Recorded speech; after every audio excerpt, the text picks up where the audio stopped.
At the end of last class, I quoted some words from Kurt Vonnegut, a kind of deathbed prayer confession that he'd written in one of his novels, in which the basic gist of the prayer is to express gratitude. However, whatever the content of your life, the fact that at least you've been able to live at all. As he put it, most mud isn't lucky enough to sit up. He feels lucky to have been some of the sitting up mud. He loved everything he saw. When I read that quote, I did not know that Kurt Vonnegut had died the night before. Immediately after the class ended, a visitor to the class brought this fact to my attention. So I can't pass without commenting on that death and just remark that I hope that till the very end, Kurt Vonnegut, who lived till he was 84, realized how lucky he was to be some of the sitting up mud. All right, the question I want to turn to now is this. So we've been going over the various facts about the nature of life and death, and the question then is, how should we live in light of the fact that we're going to die? Previously we've talked about what emotional response we should have to that, and I've argued, as I've just reminded us, that although perhaps the most common reaction is one of fear or terror at death, it may in fact be that we should be grateful and consider ourselves lucky that we're able to have had life as well, life at all. But how then should we live in light of the fact that we're going to die? And the immediate answer that comes to mind seems almost like a joke. I want to say, well, we should be careful. Given that we can die, that we will die. There used to be a TV show, a cop show called Hill Street Blues. The show began every day with the sergeant sort of going over the various crimes and investigations that were going to sort of fill up the day's episode, and he'd always end, as he sent off his police, the cops, he'd end by saying, "Be careful," or "Be careful out there." But the particular kind of care that I have in mind isn't just the sheer fact that, if you're not careful, you won't notice that the car's coming down the street and you'll get hit by the car and that'll be the end. The fact that we're going to die intuitively seems to require a particular kind of care because, as we might put it, you only go around once, right? You don't get to do it again. And so it seems as though the fact that we're mortal, the fact that we've got a finite lifespan, requires us to face the fact that intuitively we can blow it. We could do it wrong. Now the nitpicky part of me wants to point out that it can't be mortality per se that has this implication. Even if we lived forever, we could still do it wrong.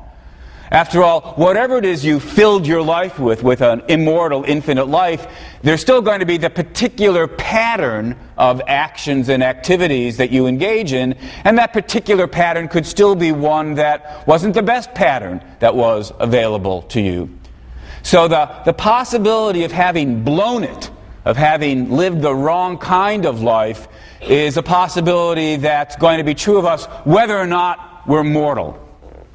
And yet, for all that, it seems as though mortality adds an extra risk, an extra danger of blowing it. Look, suppose we lived forever, and just have a kind of simplistic example. You might say, imagine somebody who spends his eternity counting the integers, 1, 2, 3, 4, 5, 6. Well, that might not be as valuable as an eternity spent doing something else. Let's say, doing more complicated math. But still, if you've spent 1,000,000 years or 1,000,000,000 years counting the integers and then realized that was sort of pointless, you could always start over by doing more interesting, more deep, more worthwhile math. The immortality gives you a chance of starting over, gives you the possibility of do-overs. We might then worry that what's especially bad about death, the fact that we're mortal, is that it robs us of the chance of do-overs. But of course, that's not quite right either. I mean, even if you don't live forever, if you live 80 years or 100 years, you have the chance to reappraise your life at the age of 20 or 30 or 50 and decide you need to change course. So it's not exactly as though the possibility of do-overs disappears by death itself, via death itself. Still, the thought that death comes when it does seems to push us in the direction of thinking we've still got to be very careful. Because, of course, given that we're mortal, we have only a limited period of time in which to do the do-overs. There are two kinds of mistakes, really, that we might catch ourselves in. We might discover, on the one hand, that we made some bad choices in terms of what we were aiming for. And on the other hand, we might find, even if we made the right choices in terms of our goals, we flubbed it in terms of actually accomplishing what we were trying to accomplish. And so we literally have to start over again and try again. So there's two kinds of care that we have to take. We have to be careful in our aims, and we have to be careful in our execution of our aims, because we have, as it were, a rather limited amount of time to do it over. Now, again, the nitpicky part of me wants to say, strictly speaking, it's not the fact that we are mortal per se that all by itself means we have to be especially careful. After all, suppose there just weren't all that many things worth doing.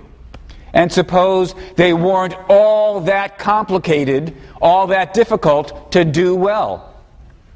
Suppose there are only 5 things worth doing, and even if you couldn't necessarily do every single one of them right the first time out, at most it would take 2 or 3 tries. And by a try, I mean maybe an hour or 2. Well, that would be a pretty impoverished world that could only offer us that much. But after all, if that was the way the world worked, and we had 100 years, we wouldn't really have to worry all that much about being careful. We'd have plenty of time to aim for each of the 5 things worth having, and plenty of time to get each one of the 5 things right. 100 years of life would be more than enough. We wouldn't have to be careful. So it's not just the fact that we're mortal that requires us to be careful. It's the fact that we have a relatively short span of life relative to how much there is worth aiming for, and how complicated and difficult it can be to get those things and get them right. It's because of the fact that there's so much to do, and doing it properly, that we have to be careful. We just don't have enough time to sort of flail around, try a little of this, try a little of that. Somebody who lives like that may well find that the things they aimed for weren't really the best choices. You don't have to decide that these things weren't worth having at all, given the relatively short period of time we've got. We've got the extra burden of deciding what are the things most worth going after. And we have to face the prospect, the chance, that we'll look back and discover that we didn't make the best choices there. We aimed for the wrong things, not necessarily things that weren't worth having, but given the limited number of things we were going to be able to fill our lives with, in that sense, the wrong choices. And we may discover as well that we were not sufficiently careful, attentive in how we tried to achieve these things. Because it's not as though, although, given the way life is, you've got the chance for do-overs, you don't have time for a whole lot of do-overs. And so what death forces us to do is to be careful. An analogy that comes to mind here is a musician who goes into a recording studio. And look, he can start trying to record his songs to cut an album, and he may only have a certain number of songs in his repertoire. And so if he's got a long enough period of time, a month in the recording studio, he's got plenty of time, or she's got plenty of time, to sing a couple of songs. Maybe these wouldn't be the best things to record. Let's give it a try and we'll see. Didn't get it right the first take, let's record it again, let's try it a third time, let's try it a fourth time. If you've got enough time, it's less pressing to get clear before you start or as you're going along, what are the songs I should try to record, and can I get it on one take, or at most 2? But if instead of having a month in the recording studio, you've got only a week in the studio or a day in the studio, suddenly everything's much more pressing. Time is much more precious. You've got to decide early on just which are the songs that it makes sense to record. And yeah, there are some other songs, but these seem to be the better choices. And when you record them, you can't be as careless and inattentive as you try to get them down. You've got to try to get it right the first time, or at worst, the second time. That's, it seems to me, the situation we find ourselves in, not just given the fact that we die, but we might say, given how incredibly rich the world is, how many things it offers us, how many choices we have in terms of what's worth going after.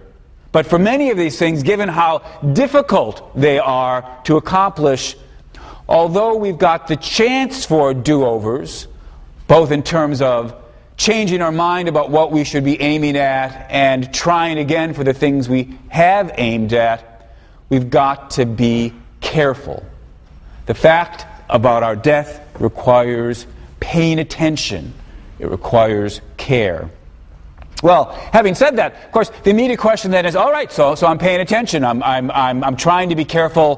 What should I do with my life? How shall I, what should I fill it with? We've previously in the class talked about the possibility that being alive per se may have some value, but above and beyond whatever stand we take on that, it's certainly also the case that part of what adds to the value of our lives are the contents of our lives.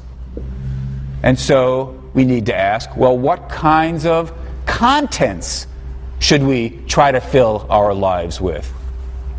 Now, I won't try to answer that. To ask the question, what are the things really worth going after in life, is to come up to the edge of asking, well, just what is the meaning of life? What's really worth going after? And although that is indeed an important, perhaps the important question, it's the question, I think, for a different class. And so having come close to the edge of that question, I'm going to now back away from it. But still, it seems, we might say, in broad strokes, there are two different strategies that we could adopt. And it's worth at least pausing to think about these two strategies. Strategy number one says, given that you've only got a finite amount of time, actually, the basic underlying thought behind both strategies is just this: haven't got much time, pack as much as you can into life. Pack as much as you can in. But there are two basic strategies about how do you put that idea to practice. And strategy number one says, given the dangers of failure if you aim too ambitiously, you should settle for the kinds of goals that you're virtually guaranteed that you'll accomplish. The pleasures of food, company, sex, ice cream. One of the paper topics asks you to reflect on the philosophy, eat, drink, and be merry, for tomorrow you die. Well, that's one of the strategies, right? We're going to be dead tomorrow. And so while we're here, let's try to pack in as much as we can by going for the things that we've got a very high chance of actually accomplishing. Strategy number two says, well, that's all well and good. You've got a pretty high chance of succeeding at that. The trouble with strategy number one is the goods that you can achieve, the sort of sure thing goods, are small. They're rather small potatoes as things go. Some of the most valuable goods in life are things that don't come so readily, don't come with guarantees of achieving them. You might want to write a novel, compose a symphony, or for that matter, marry and raise a family. Some of these things fans of strategy number 2 argue, these things are the most valuable things that life can offer us. So that a life filled with these larger goods is a more valuable life than a life filled with the small potatoes goods. I suppose fans of the eat, drink, and be merry strategy don't like to call those small potatoes goods, but that's the kind of language that might be offered by fans of strategy number 2. And it seems to me that as a claim about which life, if only you had it, if you had a guarantee, if God were going to say, look, which life do you want? I promise you'll get it. The life filled with food and drink, or the life filled with accomplishment, perhaps most of us would say, well, it's the life filled with accomplishment that's the more valuable life. The trouble, of course, is the life with the greater accomplishments, the life aiming for greater accomplishments, is also a life with a greater chance of failure. You aim for writing the great American novel, and 10 years later, you still haven't finished it. And 20 years later, you decide you don't have it in you to write the great American novel. You try to produce a business, and it goes under. So, what's the right strategy to take? I suppose many of us would be inclined to say, well, the third strategy, there's a third strategy that's the obviously right thing to do, which is get the right mixture. Aim for a certain number of, what should we call them, large potatoes. Aim for a certain number of the large accomplishments, because if you do manage to get them, your life will have more value. But also throw in a certain sprinkling of the smaller things where you're at least assured of having gotten something out of life. Well, that's all well and good as well, but it just now brings us to the next question. What is the right mixture after all? Well, I'm not going to try to answer that one either, but again, those of you who choose the topic, the eat, drink, and be merry question, basically, I'm inviting you in that topic to reflect on that question. Here's a different thought. The entire, as I said, the underlying thought behind the go for the big things, go for the small things, was pack it all in. The underlying thoughts seem to be, well, look, as long as you've got a life that's got valuable contents, the more the better. We might say, here's common ground between the two strategies. The more, the better. Now, previously, I've argued that immortality would not actually be a good thing. Eventually, rich and incredible as the world is, eventually the goods of life would run out and immortality would be dreadful. But having said that, that's not to suggest that most of us come remotely close to that condition. For most of us, it's certainly true that, dying at 30 deprives you of goods that would have come to you if only you'd lived to 40. And dying at 40 deprives you of goods that would have come to you if only you'd lived to 50 or 60 or 80. So one thing that we're inclined to agree is, other things being equal, the longer your life, the better. So, here's a life, 50 years long. And suppose you live it with a certain amount of value in your life, 100 value points, whatever that is. However our units of measuring just how good a life is, we'd say, look, better to have a life at that value instead of going for 50 years, went for 100 years. Fair enough, we might say. We all agree, don't we, that quantity of life's a good thing. And that does seem plausible. But at the same time, we'll want to immediately say quantity of life may matter, but it's not the only thing that matters. Quality of life matters as well. And again, that point's fairly uncontroversial. If you had to choose between your life of 50 years at 100 value points or 50 years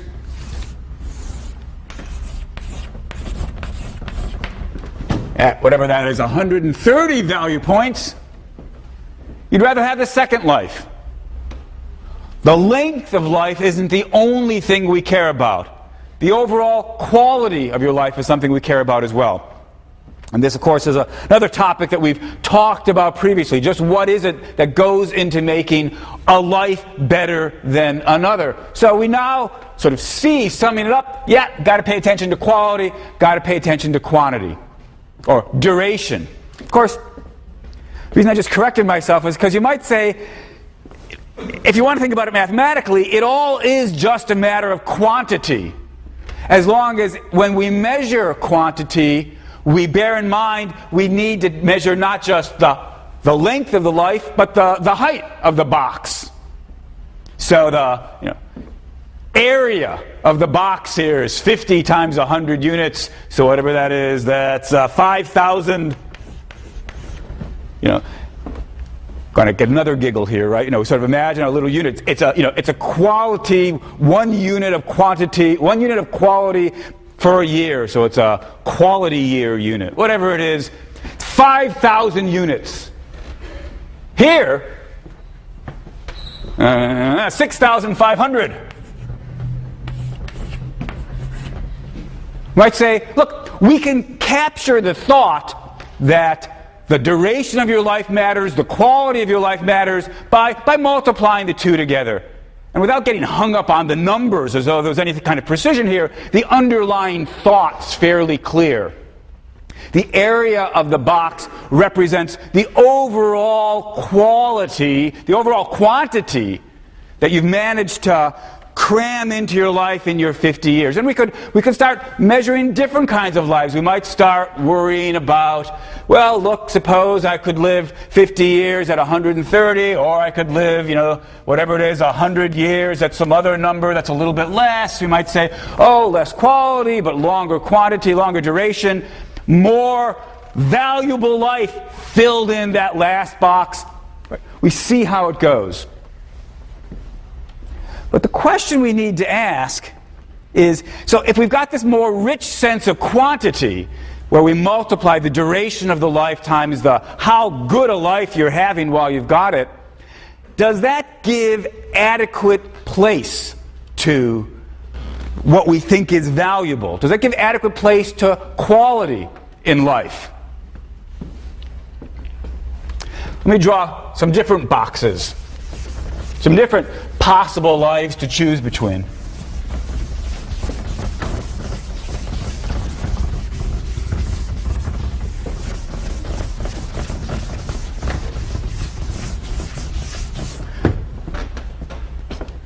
Just get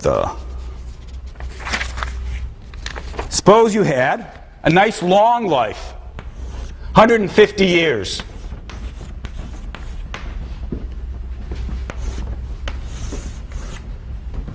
Again, just for the sake of concreteness, we assign it 50 quality points. So the area, 7,500. Let's suppose, just so you get a feel for this, let's suppose that the best life lived on Earth so far was worth a 10.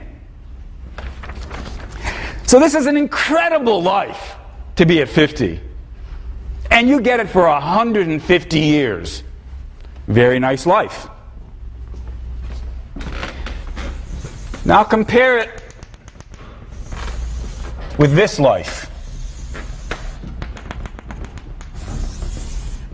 Suppose that this life isn't really all that good in terms of how well off you are at any given time. It's +1. 0 would be a life not worth having, though no worse than non-existence. Negative numbers would be lives, presumably that would be, you'd be better off dead. This life is just barely worth having. It's +1. But it's a very, very, very long life. So long that I couldn't draw it to scale. That's why we've got the ... dots in the middle. Suppose it goes on for 30,000 years. Well, the math here is pretty easy. 30,000 times 1 is 30,000. in terms of the area. Okay. So, trying to choose between these two lives, life A or life B. In terms of quantity, our enriched notion of quantity, where you measure the length of the life times the height of the box, life B's got more quantity of what matters. 30,000 versus 7,500. And yet, most of us, when we think about this choice, do not find B to be a preferable life. Even though the quantity of value, just suppose we could measure quantity of whatever the goods are that we've got crammed into our life. Well, this has very, very, very small amounts stretched over a very long time. The quantity is larger, but life A seems preferable. Now, for any, this may not be true for everybody, but for those of us who share that thought, we might say, quantity isn't all it's about. Or when we tried to take quality into account, it wasn't so much that we couldn't measure it.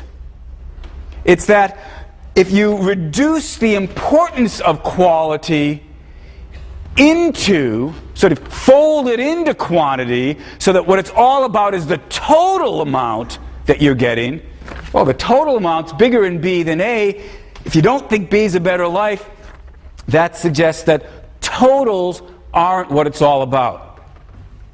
Well, what else might we then choose between with regard to A and B? Well, a natural response is to say, even though life A is shorter, it attains a kind of peak, a kind of height that isn't approached any place in life B.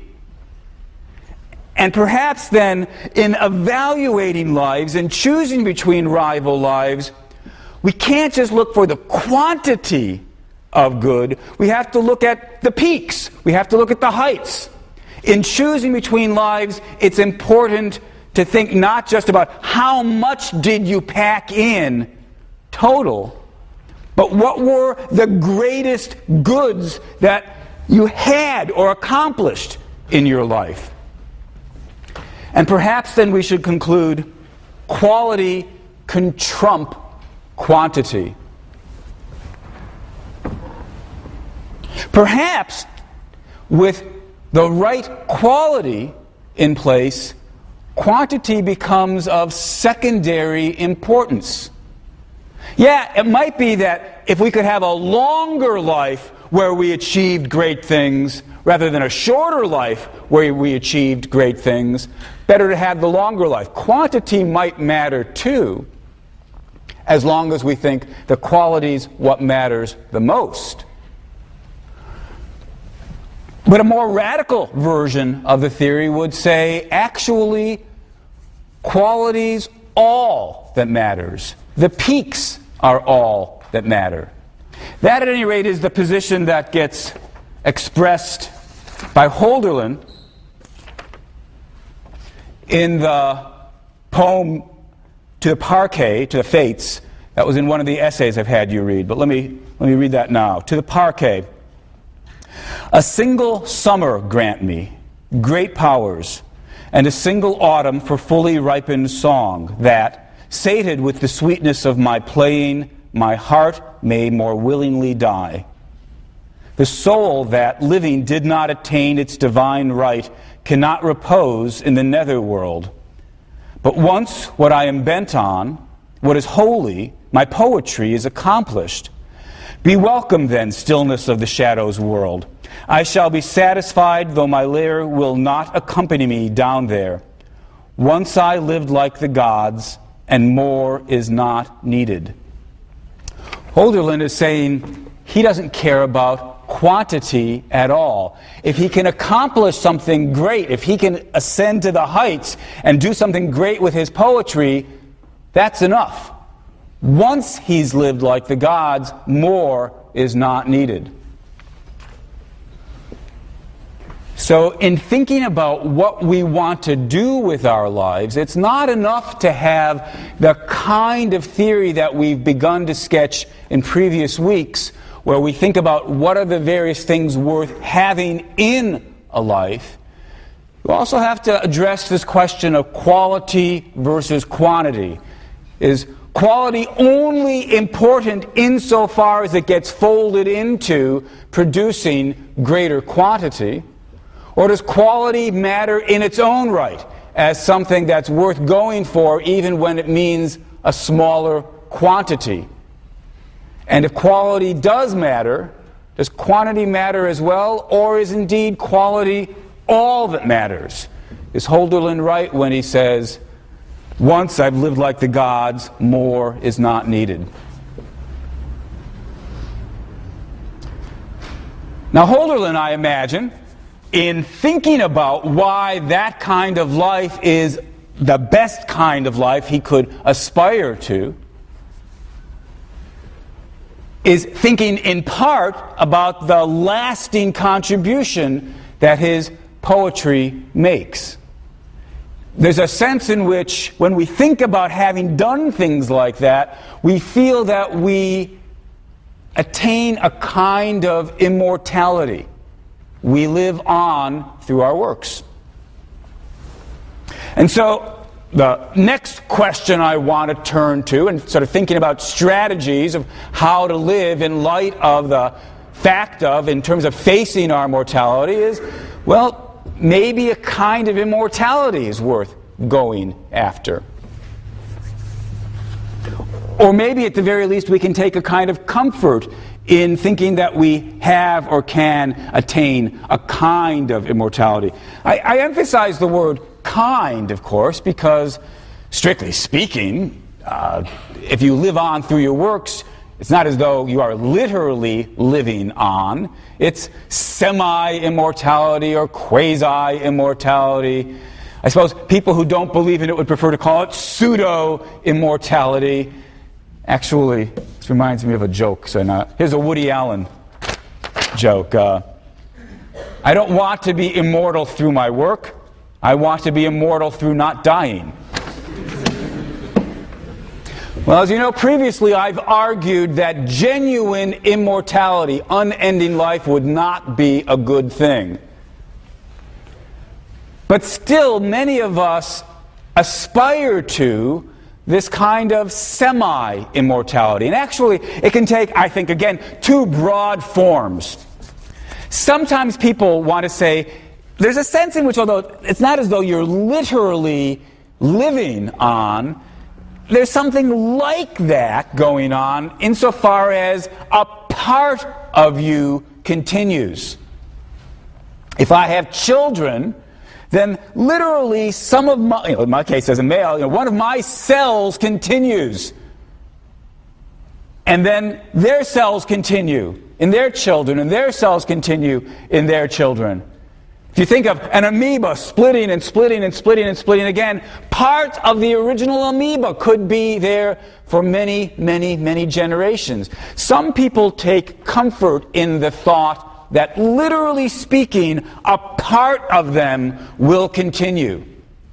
If not through cells, through my offspring, perhaps at least my atoms get recycled, get used again. And so I get absorbed into the universe, but I never disappear. Some people take comfort in that thought. The German philosopher Schopenhauer thought that this should reduce somewhat the sting of death. He said, "But it will be asked, how is the permanence of mere dust, of crude matter, to be regarded as a continuance of our true inner nature?" And he answers, "Oh, do you know this dust then? Do you know what it is and what it can do? Learn to know it before you despise it. This matter, now lying there as dust and ashes, will soon form into crystals when dissolved in water. It will shine as metal. It will then emit electric sparks. It will indeed, of its own accord, form itself into plant and animal, and from its mysterious womb it will develop that life about the loss of which you, in your narrowness of mind, are so nervous and anxious. Well, that's a very moving passage, but I have to say I don't buy it. I don't find any comfort at all in the thought that my atoms will still be around, getting reused into something else. So this first kind of semi-immortality, where you take comfort in the thought that literally there are parts of you that will continue, this strikes me as a kind of desperate striving, desperate reaching for straws, perhaps in Schopenhauer's case, leading him to delude himself into thinking, oh, it's not so bad that I'm going to die and going to die soon. At least my atoms will still be around. Doesn't work for me.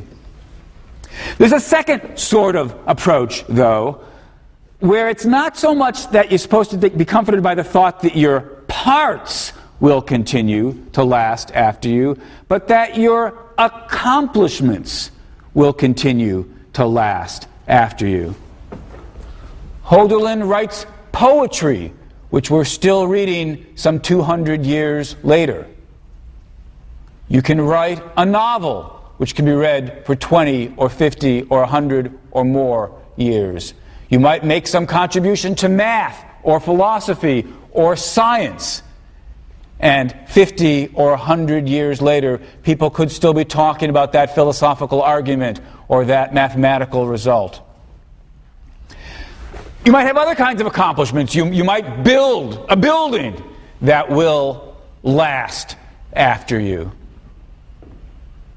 Stonecutters. I've read interviews with stonecutters who take a kind of pride and comfort in the thought that long after they're gone, the buildings that they helped build will still be there. You might try to build a company that will last after you die. Or, for that matter, you might take pleasure and comfort in the accomplishment of having raised a family. Here, not so much the thought that some of your cells are in your offspring, but rather the thought that to have raised another decent human being is a non-trivial accomplishment, something worth having done with your life, and that accomplishment continues after you are gone. Well, what should we think about this second group of approaches to attaining semi-immortality? I've got to say that I'm of two minds when I think about them. Unlike the dust and the atom stuff, where I just think you're deluding yourself, I find myself drawn to this second set of thoughts. I find myself tempted by the thought that there's something worth doing about producing something that continues for a while, that it's significant. And even if my life here on earth is a short one, if something that I've accomplished continues, my life is the better for it. That's Hölderlin's thought, I suppose. And it's a view that appeals to me. I suppose it explains in part why I write philosophy, in the hopes that the things I write might still be read 20 years after I die, or 50 years, or if I'm so lucky, 100 years after I die. Well, in certain moods, perhaps in most moods, I'm drawn by that thought, but in other moods, I've got to confess, I'm skeptical of it. I remind myself of Schopenhauer writing his little passage, his Ode to Dust, and I find myself saying, just like Schopenhauer was so desperate that he deludes himself into thinking, oh, it doesn't matter that I'm about to turn into dust. Dust is really, really important. I'm just deluding myself as well when I think there's something grander, something significant, something valuable about having made an accomplishment, having achieved something that continues beyond me. So in certain moods, at least, I find myself thinking that I've just deluded myself. But that's only certain moods. And at least most of the time, I find myself in agreement with Hölderlin. Not necessarily in thinking, quantity doesn't matter at all. To have written, one great work is all you need, and more great works doesn't add anything. That strikes me as going too far. But at least to have done something significant that abides, that does seem to me to add to the value and significance of my life. Well, let me mention an entire different approach. I'm going to give very, very short shrift to this last approach, but it's probably worth mentioning as well. The entire assumption of all the lines of thought that I've been discussing so far today have in common the underlying belief that the way to deal with the fact that we live and then we're dead is to try to make the life that you've got as good as possible, as valuable as possible, to pack as much into it as you can, even though there's room for disagreement about what's the best strategy for doing that. The picture is one in which we say, we can't do anything about the loss of life, so the right response is to make the life that we've got as valuable as it can be, to see it as valuable as it can be.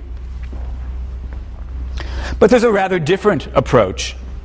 That alternative approach says, yes, we're going to lose life, and that's horrible, but it's only horrible insofar as you think of life as something that it's bad to lose.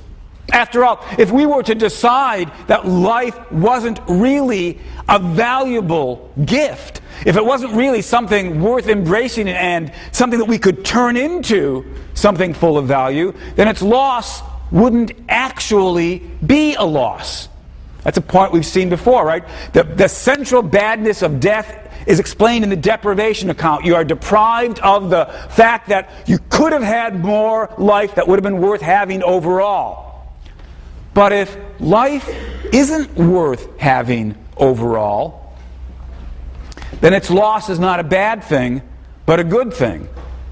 The trick then isn't to make life as valuable as it could be, but rather to come to recognize that on balance, life isn't positive, but negative. I know that what I'm about to say has a kind of classics illustrated simplicity to it, and it's a bit of an over-exaggeration, but in gross terms, we might say, the first general outlook that life is good, and so the loss of it is bad, and so the answer is make as much of it as we can while we've got it, we might say that is in broad strokes the Western outlook. And in broad strokes, the notion that life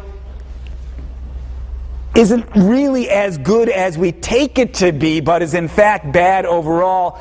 Perhaps it's oversimplification to call it the Eastern outlook, but at least it's an outlook that gets more expression typically in Eastern thought than in Western thought. Foremost example of this second outlook is, I suppose, Buddhism. Four noble truths in Buddhism. The first noble truth is that life is suffering. Buddhists believe if you think hard about the underlying nature of life, you'll see that every place there is loss, there is suffering, there's disease, there's death, there's pain. Sure, there are things that we want, and if we're lucky, we get them, but then we lose them, and that just adds to the suffering and the pain and the misery. On balance, life isn't good. First noble truth, life is suffering. And so, armed with this estimation, what Buddhists try to do is to free you from attachment to these goods, so that When you lose them, the loss is minimized. And indeed, Buddhists try to free you from what they take to be the illusion of there being a self. There is no me to lose anything. Death is terrifying insofar as I worry about it being the dissolution of myself. If there is no self, there's nothing to dissolve. It all makes sense, and I have tremendous respect for Buddhism. It all makes sense given the thought that life is suffering.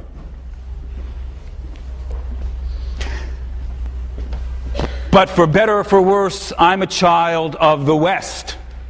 I'm a child of the book of Genesis, where God looks on the world and says, it's good. For me, at least, the strategy of minimize your loss by viewing the world as negative is not one that I can be at rest with.